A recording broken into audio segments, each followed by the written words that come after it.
Selamat pagi Mbak. Pagi Sus. Kak boleh tahu namanya siapa?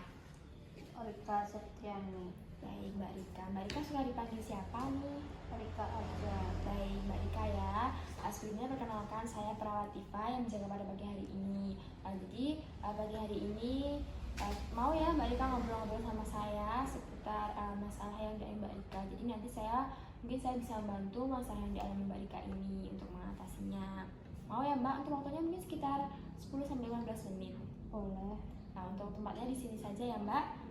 Baik, Mbak Rika, berdasarkan catatan yang saya terima ini dari keluarga Mbak, jadi Mbak itu melakukan percobaan bunuh diri ya. Kalau boleh tahu nih alasannya apa Mbak? Bisa cerita ke saya?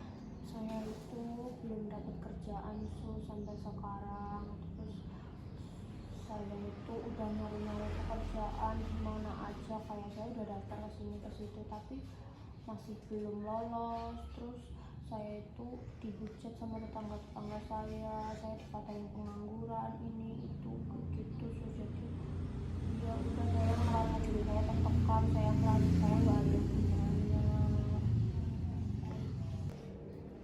Mbak Rika, saya mau tanya nih, ketika Mbak memikirkan mau bunuh diri itu sebenarnya yang dirasakan Mbak tuh kayak gimana sih? Sebenarnya waktu saya bunuh diri itu saya berpikir kalau semisal saya bunuh diri, pikiran tentang semua itu bakal hilang Sus. Jadi saya pengen buang semua beban itu, saya rasanya udah nggak kuat Sus. Jadi Mbak Rika itu berpikir kalau bunuh diri itu maka beban yang Mbak Rika rasakan itu bakal hilang seperti itu ya? Iya. Baik. Jadi waktu Mbak Rika mencoba untuk bunuh diri itu caranya gimana Mbak? Jadi itu apa namanya, waktu saya di rumah sendirian saya nyari tali yang cukup panjang, kemudian tali itu saya tali di jendela, terus saya tali di sini, terus habis itu jendela saya kan rada tinggi, terus habis itu saya naiknya pakai kursi, terus kursinya saya tendang, terus sudah saya di situ gantung. Tapi waktu itu langsung ada ibu saya, jadi belum mati. Baik, berarti karena Allah itu sudah menggagalkan usaha Mbak Rika untuk bunuh diri, itu tandanya Allah itu masih sayang sama Mbak Rika. Keluarga Mbak Rika juga nanti pasti sedih melihat Mbak Rika seperti ini. Nah, jadi Mbak Rika ini sebenarnya masih perlu pengawasan ya. Jadi nanti Mbak Rika akan tetap diawasi. Jadi Mbak Rika sebisa mungkin jangan sendirian terlebih dahulu ya. Untuk hari ini saya mau izin untuk mengecek kamar Mbak Rika terlebih dahulu untuk memastikan Mbak Rika itu nggak menyimpan barang-barang yang bisa membahayakan Mbak Rika. Saya izin untuk cek kamar Mbak Rika terlebih dahulu ya. Ya Sus. Baik Mbak Rika, saya sudah selesai mengecek kamar Mbak. Tadi saya juga sudah mengamankan barang-barang yang kemungkinan bisa Mbak gunakan untuk membahayakan diri sendiri. Jadi sekarang insya Allah sudah aman ya kamarnya. Baik, setelah itu saya pengen tahu nih Mbak Rika, kalau di rumah itu biasanya ngapain kegiatannya?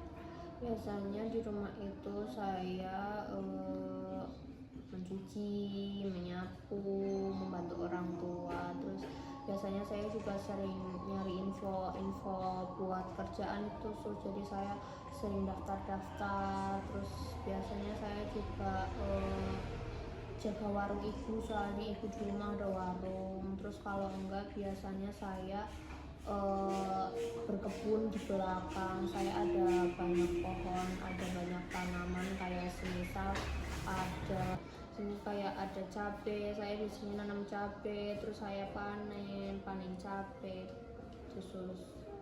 Mbak Rika, jujur ini Mbak Rika itu sebenarnya masih banyak banget aspek positif yang Mbak Rika punya.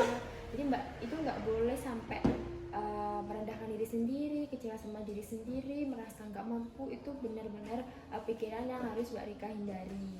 Mbak Rika harus bisa menghindari pikiran-pikiran negatif itu. Jadi sebenarnya Mbak Rika tuh masih sangat mampu. Itu lihat saja Mbak Rika sering bantu orang tua. Mbak Rika juga tetap berusaha kok meskipun belum dapat pekerjaan, meskipun belum diterima di pekerjaan. Mbak Rika juga biasanya mengurus kebun di rumah. Itu tandanya tuh Mbak Rika masih sangat produktif dan masih banyak aspek positif yang dimiliki. Jadi kembali lagi Mbak Rika itu jangan berpikiran yang negatif-negatif. Iya sih sus, tapi sampai sekarang saya masih merasa diri saya itu nggak berguna. Saya kayak Betul. kecewa banget sama diri saya soalnya masih belum dapat kerjaan. Baik Mbak Rika, jadi setelah ini saya punya tugas nih buat Mbak Rika. Mbak Rika nanti silahkan memikirkan 5 aspek positif Mbak Rika itu selama sehari minimal 5 kali. Jadi selama sehari itu minimal Mbak Rika memikirkan 5 aspek positif selama 5 kali. Jadi biar Mbak Rika tetap berpikiran positif dan tidak berpikiran yang negatif-negatif. Itu ya Mbak, paham kan? Paham. Dan pokoknya nanti saya pengen Mbak Rika melakukan ini ya, jangan sampai tidak dilakukan. Baik, karena tadi saya kontraknya sekitar 10-15 menit karena ini sudah mau selesai. Perasaannya gimana Mbak setelah berbincang-bincang dengan saya? Saya lebih lega ya sus, jadi punya teman cerita. Alhamdulillah ya Mbak, kalau jadi lebih lega. Mbak kalau masih mau cerita lagi, nanti silahkan bisa cerita lagi. Jangan sungkan ya untuk bercerita kepada saya. Untuk sekarang saya kembali ke ruangan perawat terlebih dahulu. Mbak kalau masih punya aktivitas lain silahkan melanjutkan. Saya bisa terlebih dahulu ya. Terima kasih sus.